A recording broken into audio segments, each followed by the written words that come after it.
أعوذ بالله من الشيطان الرجيم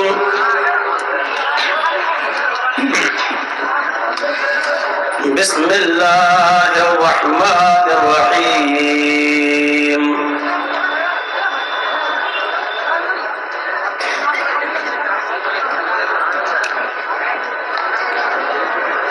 يا أيها الناس اتقوا ربكم إن زلزلة الساعة شيء عظيم يوم ترونها تذهل كل مرضعة عما أرضعت وتضع كل ذات حمل حملها وترى الناس سكارى وما هم بسكارى ولكن عذاب الله شديد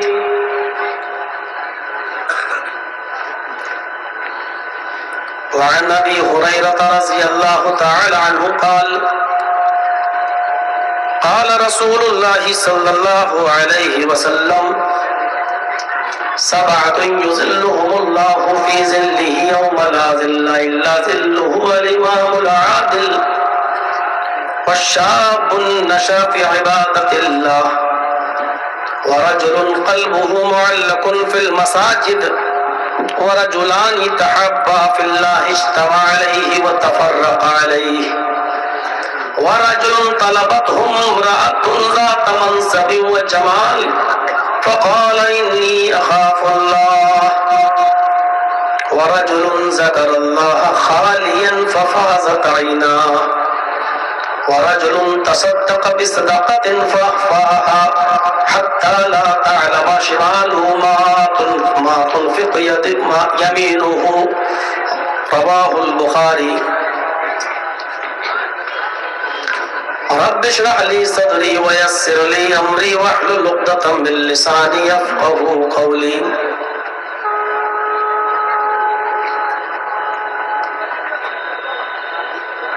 اسٹیج پر بیٹھے ہوئے معزز علاقے کے باوقار احباب، جیا جوری جھارکھنڈ اور اس کے اطراف و اکناف سے تشریف لائے ہوئے معزز سامعین حضرات، پردہ نشین اسلامی خواتین، ماں اور بہنوں، قوم و ملت کے لائق ور نوجوانوں، عزیز بچوں،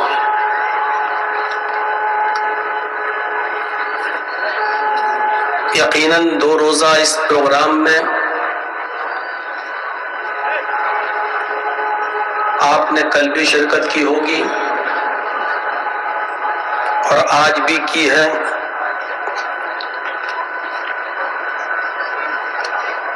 اور رات کے 1:30 بجے تک دل جمعی کے ساتھ بیٹھے رہنا، سنجیدگی کے ساتھ پروگرام کو سننا اور پروگرام کو کامیاب بنانے میں آپ نے جو سہیوگ، جو تعاون کیا ہے، اس کے ہم شکر گزار ہیں اور امید رکھتے ہیں کہ انشاءاللہ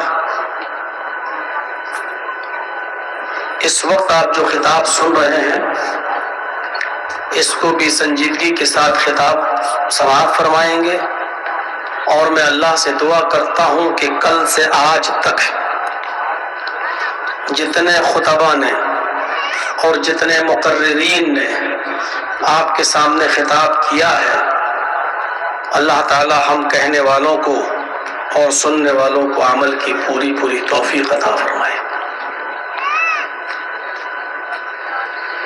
ہم اور آپ دھیرے دھیرے اور رفتہ رفتہ ایک ایسی دنیا کی طرف جا رہے ہیں جس دنیا سے ہم بے خبر ہیں، جو ہماری یہ موجودہ دنیا نہیں ہوگی،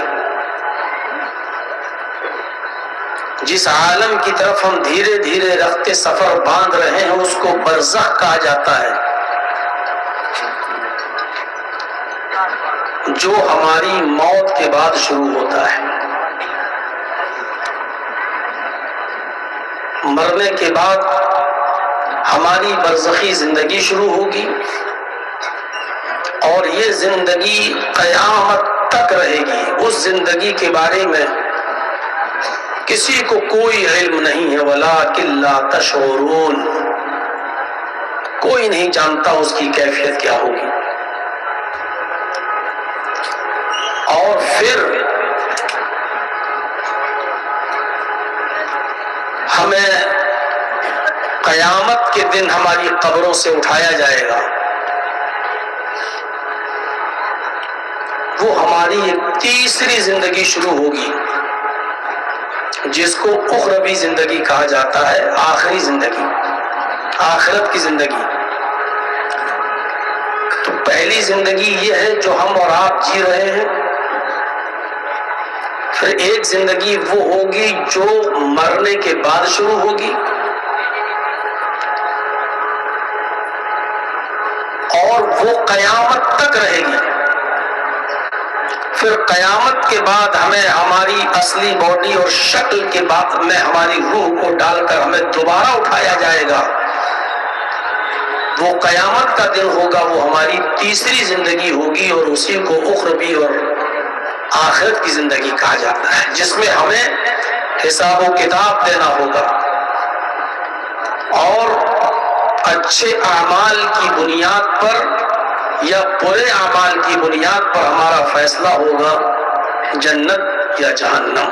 اللہ رب العالمین ہم سب کو جہنم کے عذاب سے محفوظ فرمائے اور ہم سب کو جنت کا مستحق بنائے۔ وہ دن بڑا عجیب دن ہوگا، اور آج میں اپنی تقریر میں، اپنے خطاب میں اس دن کے اندر جو قیامت کا دن کہلاتا ہے، جو تقریباً 50,000 سال کا دن ہوگا، نفسا نفسی کا عالم ہوگا، اور سورج ماتر 1 میل کے فاصلے پر ہوگا۔ تکون الشمس یوم القیامت کمقدار میل، صرف 1 میل کے فاصلے پر ہوگا، اور انسان پسینے میں ڈوبا ہوا ہوگا اپنے اعمال کے وقت۔ جس کے جیسے اعمال دنیا میں رہے ہوں گے، اگر کچھ برے عمل کیے ہیں تو کچھ لوگ ٹخنوں کے برابر پسینے میں ڈوبے ہوں گے،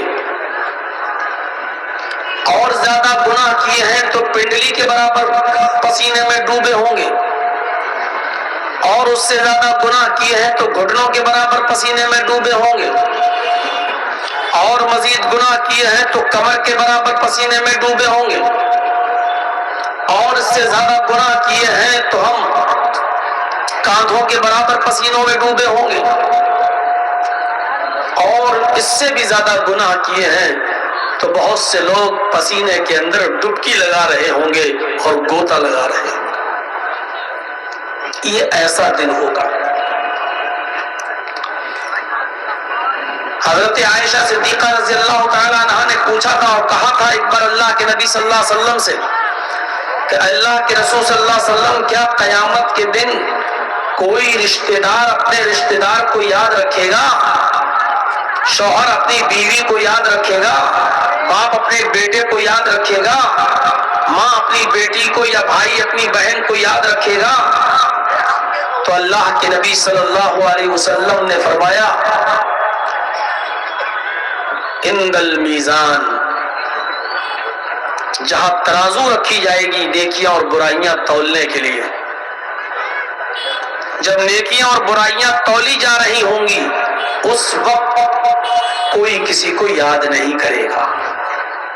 ہر انسان کو اپنی فکر ہوگی کہ ہم نیکیوں میں بھاری ہیں یا نہیں، کا پلڑا بھاری ہے یا نہیں؟ ہم جنتی ہیں یا نہیں؟ جب ترازو رکھی جائے گی، نیکیاں اور برائیاں تولی جائیں گی، تو اس وقت کوئی کسی کو یاد نہیں کرے گا، سب کو اپنی اپنی فکر ہوگی، اپنی اپنی ٹینشن ہوگی سب کو۔ ایک تو اس موقع پر کوئی کسی کو یاد نہیں کرے گا، اور پھر اللہ کے نبی صلی اللہ علیہ وسلم فرماتے ہیں پل صراط پر کوئی کسی کو یاد نہیں کرے گا، کسی کو کسی کی فکر نہیں ہوگی، کیونکہ پل صراط جہنم کے اوپر ہوگا، اور ہر شخص کو پل صراط کے اوپر سے گزرنا ہوگا۔ اگر دنیا میں اچھے اعمال نہیں کیے تو اس کا ہاتھ چھوٹ جائے گا اور وہ سیدھے جہنم میں گر جائے گا، اور جس کے اچھے اعمال رہے ہوں گے وہ پلک جھپکتے ہی اس پل صراط کو پار کر جائے گا۔ تو جس وقت پل صراط پر انسان کو گزارا جائے گا اس وقت کوئی کسی کو یاد نہیں کرے گا، ہر شخص یہ چاہے گا کہ میں آسانی کے ساتھ پل صراط سے گزر جاؤں۔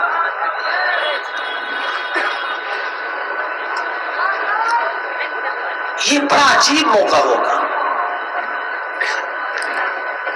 اور اس قیامت کے دن، ابھی جنت اور جہنم کا معاملہ چھوڑ دیجئے، ابھی حساب و کتاب کی بات چھوڑ دیجئے، ابھی قیامت کے دن کامیاب لوگ کون ہوں گے؟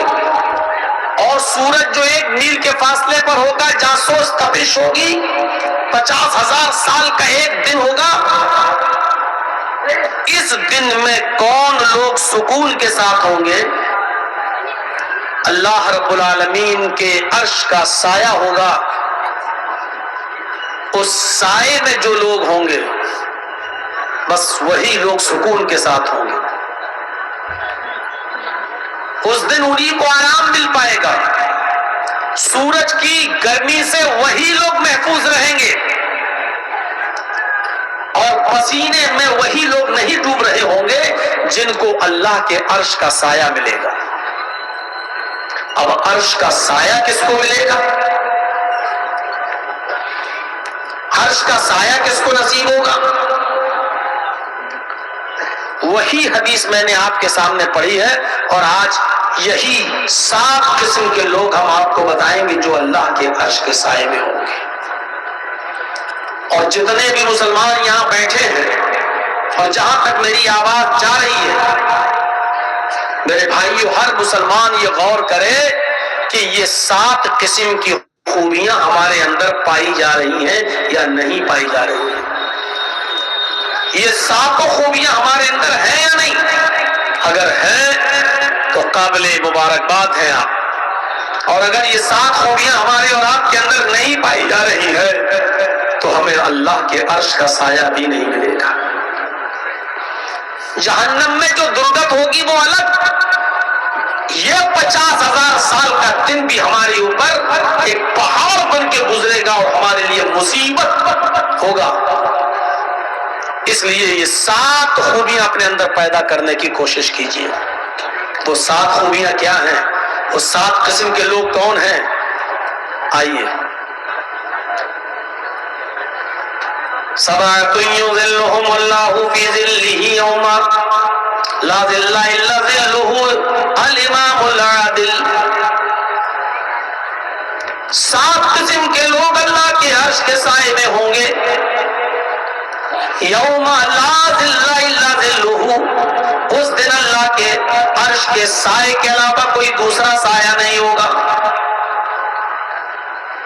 7 قسم کے لوگوں کو اللہ اپنے عرش کے سائے میں پناہ دے گا، جگہ دے گا، یوم لا ظل الا ظلہ، اس دن عرش کے سائے کے علاوہ کوئی سایہ نہ ہوگا۔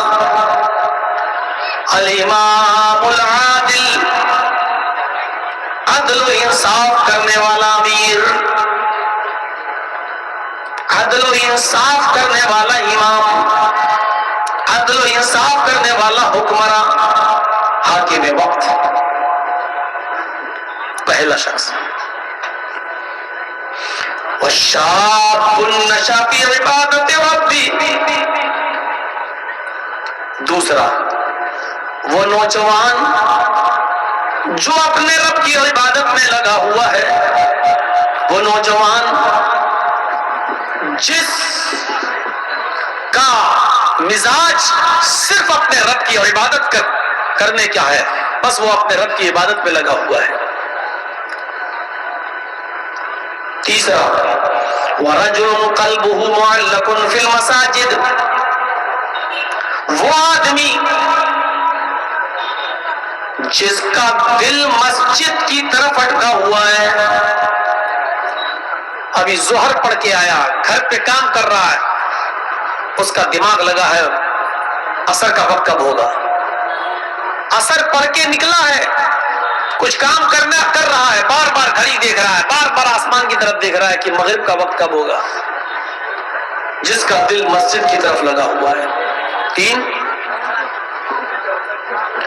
وَرَجُلَانِ تَحَابَّا فِي اللَّهِ اجْتَمَعَا عَلَيْهِ وَتَفَرَّقَا عَلَيْهِ، اور وہ دو لوگ جو آپس میں کسی سے محبت کرتے ہیں تو اللہ کے لیے، اور کسی سے نفرت کرتے ہیں تو بھی اللہ کے لیے، اپنا ذاتی مفاد اور اپنی ذاتی دشمنی نہیں ہوتی ہے، کسی سے دشمنی بھی ہوئی ہے تو اللہ کے لیے۔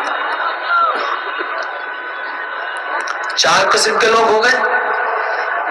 پانچواں شخص یاد کیجیے، پانچواں نوجوان، پانچواں آدمی، وَرَجُلٌ طَلَبَتْهُ امْرَأَةٌ ذَاتَ مَنْصَبٍ وَجَمَالٍ فَقَالَ إِنِّي أَخَافُ اللَّهَ، وہ نوجوان آدمی، وہ شخص جس کو کسی خوبصورت اور حسین و جمیل عورت نے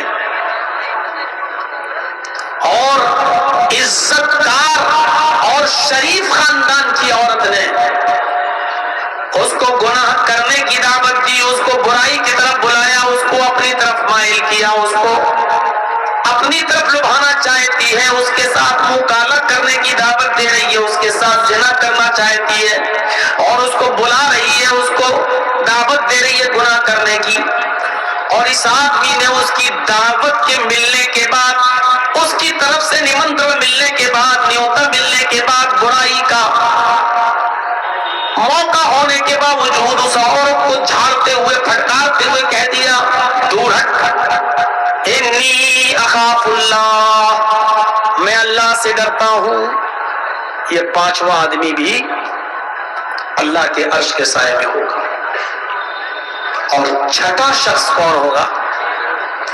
وَرَجُلٌ تَصَدَّقَ بِصَدَقَةٍ فَأَخْفَاهَا، ایسا آدمی، ایسا شخص جس نے صدقہ کیا، جس نے خیرات کیا، جس نے کسی غریب کی، جس نے کسی ضرورت مند کی مدد کی اور صدقہ کیا، فَأَخْفَاهَا، اس کو چھپایا، چپکے سے کسی کی مدد کی، اور چپکے سے بھی اتنی خاموشی کے ساتھ اس نے مدد کی کسی غریب کی، حَتَّى لَا تَعْلَمَ شِمَالُهُ مَا تُنْفِقُ يَمِينُهُ،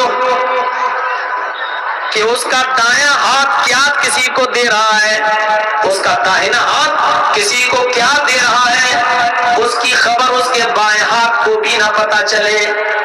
یعنی چپکے سے، آپ باپ نے کسی کو کچھ دیا، بیٹے کو بھی پتا نہیں چلا، شوہر کسی کی مدد کر رہا، بیوی کو بھی پتا نہیں چل رہا ہے، اور اس آدمی کو بھی بدنام نہیں کر رہا ہے جس کی وہ مدد کر رہا ہے۔ یعنی چپکے سے کسی کی مدد کی، دائیں ہاتھ سے دیا، بائیں ہاتھ کو بھی خبر نہیں ہوئی، یہ آدمی بھی قیامت کے دن اللہ کے عرش کے سائے میں ہوگا۔ آخری شخص، 6 ہو گئے، لاسٹ، وَرَجُلٌ ذَكَرَ اللَّهَ خَالِيًا فَفَاضَتْ عَيْنَاهُ،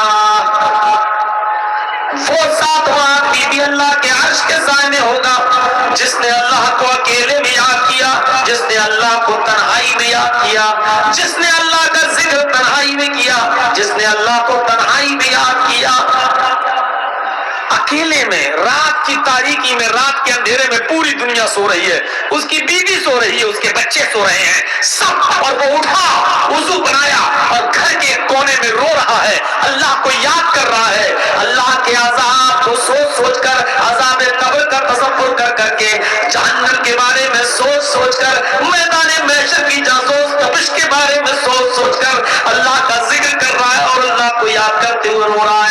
اس کے آنکھوں سے آنسو بہ پڑے، ففاضت عینا، اللہ کے عذاب کا تصور کرتے ہوئے، اللہ کا ذکر کرتے ہوئے اس کی آنکھوں سے آنسو بہ پڑے اور رو دیا.